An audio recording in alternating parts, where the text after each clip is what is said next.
Well, let's talk about this. What would you call it? Like a schema, a paradigm that has been offered Sure. to us through Those are spiritual fun direction. words. Yeah. And a little tricky. I don't have my whiteboard in my office to be able to show you all. So I'm just going to draw it for you YouTube watchers. I'll just draw it imaginarily up here. And for you podcast only listeners, you're just going to have to really use Test your imagination. Here it is. So imagine a circle, right? That just keeps going around and around. It's moving in a clockwise direction. And the word we're going to focus on is rim, like the rim of a bowl, the rim of this circle. So R-I-M. So the R is at 12, the I is at 4, the M is at 8.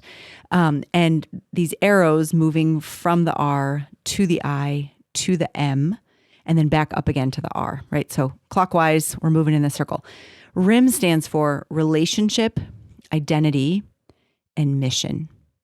And this was presented to us as the way in which, first of all, Jesus demonstrated for us how he lived his life and understood his identity and his worth and his goodness, and therefore invites us to step into.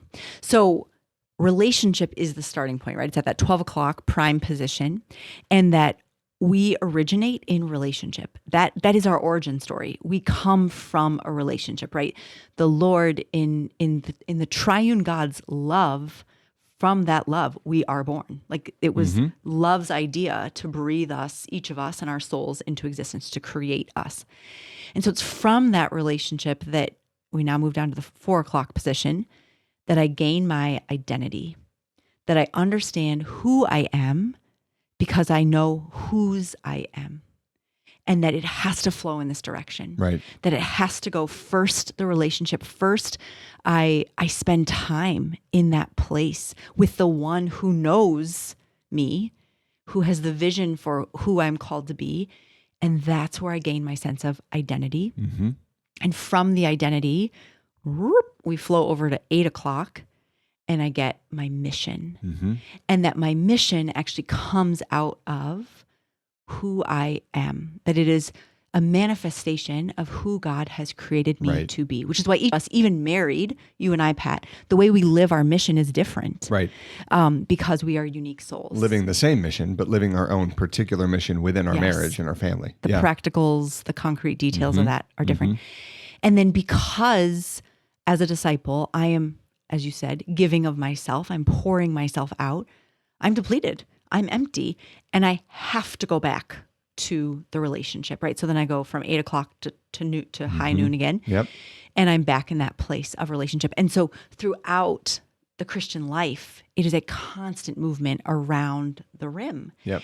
And that the issue for so many of us, me, number one, is that we live it backwards. Right. We go counterclockwise instead. We begin with the mission. We go, what am I going to do? What am I going to do? And from the doing, I get my identity. I get told about my being. Yep. Right. So because a client fires me, my being is, I suck. Yep.